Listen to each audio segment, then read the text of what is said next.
Welcome everyone back to the Crimson 15 podcast. I'm your host, Crimson Sen. 15 PCA. 810-454. Be sure to check us out over on Twitter at C15 Podcast. Join the discussion over on Discord, link in the description below. And if you're enjoying the videos, be sure to sub, like, share, and hit that bell for notifications. Episode 2 of Hazbin Hotel, and it's okay. I mean, nothing really happens, and the pacing really ruins this whole story because it wants you to care about things happening, but we don't know context. We're like, oh, looks like Angel Dust is sad that they're helping that snake guy and like caring about him, but like, well, we didn't know. We don't know anything about this character, so it's hard to feel bad for someone when there's nothing there for us to. There's no like we never learned anything about this guy yet, and things have been really quick. And this is a musical, so there has to be a song. This song is garbage. This episode. It's the worst song in the series so far. It's just not very good. And I am sick, so if there is a cut in the audio, it's because I started coughing, and I'm going to try to cut all that out. But another thing, in the comments, people will like attack me on certain things, but they're doing it with future knowledge. They're using, well, in episode this, well, that in my mind, that hasn't happened yet. I'm just reviewing them as I watch them. So if I have a question about something, and it's not brought up in this episode, well, then obviously I don't have the knowledge of that. So you don't do that. Try to remember, I don't look at spoilers. I don't go to fan forums. I don't watch other people's videos. So I have no knowledge of anything beyond what I see in the episode and or out of context. People will post things on the internet. Like I saw like the finale, but I have no idea what any of these things are. So it doesn't mean I can't draw any information from that. So we start out, they're in the hotel, and of course, just doing their hotel things. Again, I still don't understand what exactly she does here. Is it like a spa resort or like a like when someone goes to a rehab? But they haven't shown any of the actual rehab process or anything. You kind of see it in this episode, but it's really goofy and silly. Anyways, we get that snake dude from the pilot. And he has like little egg guys. It reminds me so much of the Prinnies. Anyone ever played Disgaea? They remind me of the Prinnies. I see these little egg guys. They're like those little penguin dudes. But I guess this guy has beef with Alistair. Alistair doesn't know who he is. I don't know if he's just screwing with them or he honestly doesn't know who he is. But in my mind, I'm thinking we don't have any context of any of this. We don't know who the snake guy is. We don't know nothing about anything. I guess there's also like a TV demon because Alistair's like radio and this other guy Vox is all about television. So I guess they're going to be enemies because TV and radio. Here's another thing. Someone was trying to say that because I was talking about like where's Jesus and all this, and they're like, well, there's things. This could be different time period or whatever or something, but there's TV and stuff, and it seems to me that it happens in a lot of these kinds of stories, like even in the Owl House. Totally different universe, a different realm of reality from Earth, but technology is like on the same level. Like they have social media and things like cell phones and like the technology equals. Like, why is that? Why is the technology in hell exactly the way it is on Earth? It just seems weird to me that like somehow things would progress in the same way. I don't know. It's weird. So there's a TV guy, and I guess they're like, I don't know, not necessarily controlling everyone, but I guess they can kind of like brainwash you. I guess like how television does that. And I guess they're like saying that they're gonna make an angel security thing, like, oh, buy the security system, will protect you. But even though there's like, when did we start doing that? Well, 5 seconds ago. So they're just looking for another product to sell. So there's money in hell. So people have jobs and paychecks and stuff. This is so weird. Like how does any of this work in hell? But I guess there's this pimp guy, Valentino. And I guess he was the one making all the dirty movies, making all the porns. And he's mad at Angel because he went to go stay at the Hazbin Hotel. And he's not here making movies with him. And it's a very abusive relationship. And you can, I can see where there's some deeper things going on in the show. It doesn't really focus on it because everyone's just worried about surface level garbage. But this guy obviously is an abuser of Angel Dust. And he it's that word sick. Oh, I love you, baby. Come here. Then they're yelling and screaming and hurting you. But then, oh, I love you. I love you. I love you. Then they start hurting you again. That's like there's a cycle of domestic violence. It's a whole thing. You can look that up, and you see it a lot. It happens where someone will be, everything. I love you, Dovey, boxes of chocolates, flowers. I love you. You're my baby. No one above you. But slowly but surely, the tensions build and build and build, and there's an explosion, usually in yelling and screaming and sometimes even physical violence. Then it starts over. Oh, I'm so sorry, never again, I love you, boxes of chocolate, flowers, dates, and then it starts building up again in another violent outburst. But every time that this circle completes, the violent outburst gets worse and worse, and in the worst case scenario, it ends up with somebody dying. So there's deeper things going on here besides just, oh, look, I like the way people in hell are. But he also mentions that Alistair's back, and then this Fox guy's like, what do you mean? He's back? I can't believe it. I hate that dumb bastard. So they're like, they have beef, and I guess Vox tried to hire Alistair, and Alistair's like, haha, I'll do my own thing, and because radio's better than TV. Then they get into a big old song about it. It's not very good. And so they're fighting, which is, I guess, but we don't know. Like I said, there's no context here, so we don't know any of these characters. And since they're all in hell, there's no good guys here. So how is Alistair any better than Vox, or Vox any better than Alistair? And I just like the Alistair character because I think there's something more there. Hopefully, there's something more there. And I want it to be evil. I don't want him to be a good guy. He needs to be evil, like be the ultimate bad guy, because he needs to. Because I guess he was gone for like 7 years. Like, what was he doing during those 7 years? Was he just hanging out? Then all of a sudden he comes back and he's hanging out with Charlie. And it seems to me that no one has respect for Lucifer in hell. Like, they kind of talk about him like, not necessarily like he's like the king of hell, but more like, oh, he's a guy. So they're like, oh, screw this dude. I hate him. And we see that Alistair's, help, because I guess after that little battle with the snake guy, they punched a hole in the wall. It's like, oh, I'll make some workers. And then, of course, Angel has a hit on everyone because that's just who he is. And which is kind of funny, but not really. We get into a song. The song's okay. That little back and forth, and they're making fun of each other. And I do like when Alistair gets like full, like crazy monster demon mode. Like, look how cool he looks here. Like, that's a cool looking monster. I like that. I mean, look at that face. You see that in the woods, you're dead. Like, it's all over. There's no getting out of this. I like the evil part of the way his character design looks really, really cool. But they're trying to come up with the way to, we got to be able to stop this Alistair guy. The Charlie and the whole little setup. We need someone on the inside. We need to get someone to infiltrate. So they get the snake guy to like pretend to be like, oh, I'm looking for redemption. And what was it a mystery that Vaggie was an angel? Like, I knew that in the pilot. Like, I remember seeing something on Twitter like, oh, it's a big reveal that she used to be an angel. I'm like, I figured that out from the pilot just because of her weapon, which is like the spears that all the angels used in the pilot, and the way her skin tone is and everything. Like, I thought that was just common knowledge.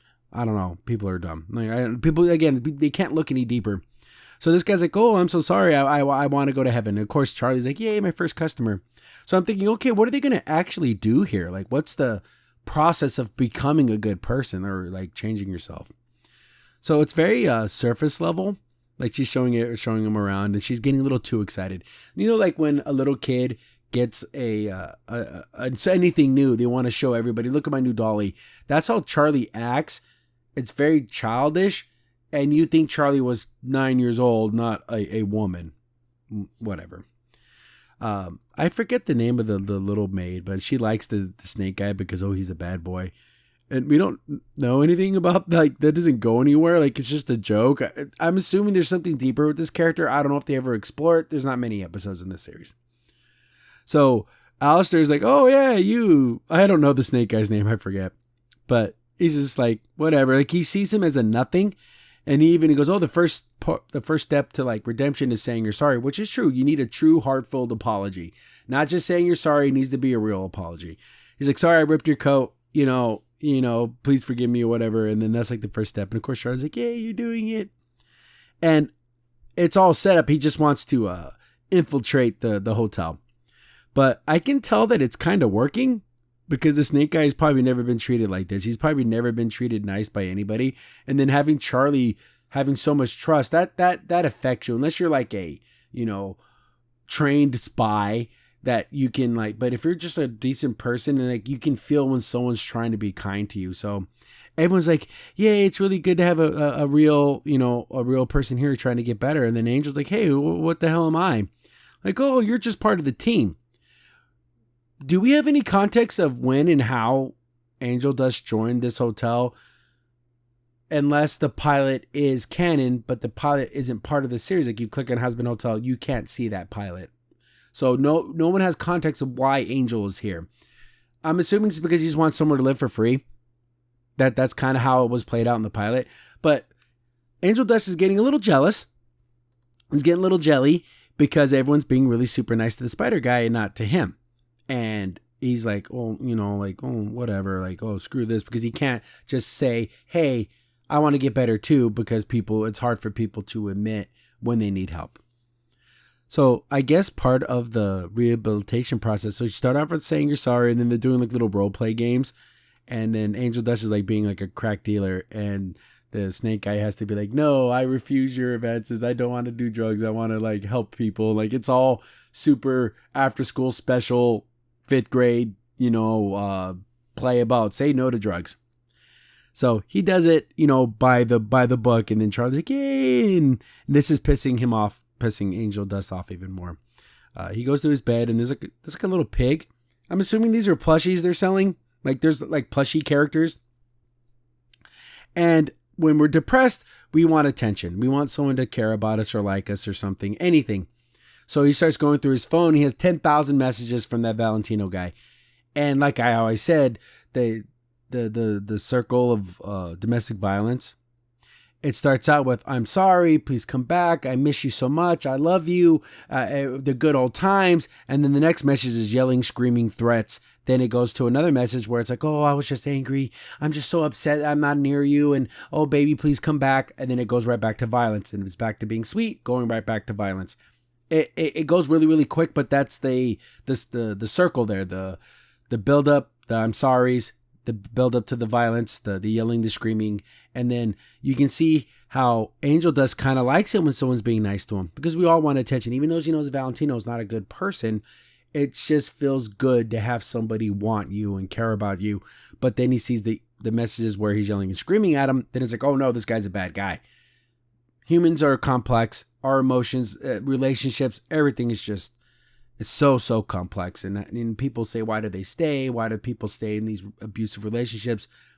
It's complicated. It's not as easy as just walking away. So Angel just says, you know what? I'm going to just go get drunk. So he's just down in the booze, but he sees the snake guy like setting up a camera, like a spy camera. And Angel's like, oh, I knew you was something wrong with you. Like he's like, his drunk voice is funny. But I'm gonna get you. But then they start fighting. It wakes up Vaggie and Charlie. And Charlie in her little pajamas are so adorable. Oh my goodness, she's so cute. I like her messed up bedhead. It's adorable.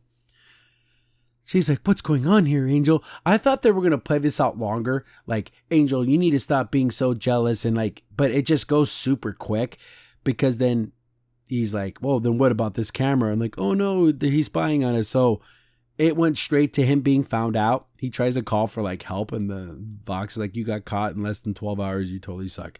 That I don't care if they even kill you. So he just lays on the ground. He's like, okay, go ahead, execute me. It's over. If you die in hell, where do you go? Do you just zap out of existence? Like, is there a second death? It's super weird. So, of course, living by her good nature, Charlie's like, okay, you're screwed up. Say you're sorry, and then we can move on from this, which is a good message. I would like to think that the people who really love this show don't believe in this, because this guy was literally setting them up to die, and they forgave him. Grandma voted for the wrong person, and you won't forgive her. You know what I'm saying? The people who really love this show, do you believe in what Charlie's doing? Do you really believe that? I don't think you do. Anyways, which is good. She's like able to like forgive this guy, but the other two are like, no, let's just go ahead and just kill him. Then you go into a big a song about saying you're sorry. Again, it's pretty meh. I do believe in the message of saying you're sorry, but we see that I like how Alistair picked up the watch and he's like, haha, Vox, your little guy couldn't do anything. Got to try better than that. End of the episode. I wish, again, this series has 8 episodes? This should have went on a little longer. He should have been spying here and there and been part of the team for a while. Let Angel Dust's jealousy grow and grow and grow. And then Charlie can be like, you know what, Angel Dust? I love having you part of the team, but you can't be jealous of people when they come here and like really kind of like build the team to where it looks like Angel Dust is in the wrong. Makes it look like Angel Dust is just being a jealous jerk. But when he does find out about their being spying, they can't trust him because they think that he's just being jealous and he's just making something up. There could have been more to the story, a little bit more to this dynamic. And slowly but surely show the snake guy start to feel bad for his spying, where it started out being a spy, but then he, honest to God, started to like the lessons. He likes being around Charlie. He likes being treated with some type of respect and not, always being treated like garbage. There could have been more with that story to kind of stretch it out a little bit, but everything happens at lightning pace. And I think it kind of destroys the overall message. But yeah, just an okay episode. Nothing really moves forward. We didn't know nothing with the angels or with heaven or anything. Like there's nothing with that storyline doesn't go anywhere. But yeah, 2 episodes in, okay episode and an okay episode, 2 in a row. People say, well, where'd you get to episode 4? I have no idea what happens in episode 4, but I'll keep doing reviews. Again, I said I've been sick. Work's been kind of kicking my butt. We've been hiring new people, training, all that kind of stuff. So I will stick with the series. I don't know if I dislike this snake guy. He's kind of like a piece of garbage, but if he honestly truly tries to be a better person, I think that's a good thing. And yeah, maybe I come to like him. Alistair's still my favorite character in 2 episodes because I think there's something more there. There has to be something deeper, something cooler. And at least like his demon mode, whatever, when he goes full evil, it looks pretty terrifying. I love it. It's a great character design. And Charlie's little pajamas, oh my goodness, she's so sweet. I love it. She's so cute. But let me know, did you guys like this episode? Do you think having some more time to let this cook, it would be better? I think it would if we could have a little bit more to give instead of just like rushing through everything. But thanks for watching, guys. I'm always behind in these series. That's just the way it works. But I will get some more reviews out. I answered the questions. Again, the more comments, the sharing, all that kind of stuff, it all helps the algorithm. So thank you guys so very much. I'll catch you on the next one. Crimson Sin here. Thanks for watching the video. Remember, liking, subscribing, sharing, and commenting on the video really helps out a lot. It gets the video spread around more people get to see the videos, and we get to make more videos for you guys. So thank you, and we appreciate every single one of you guys.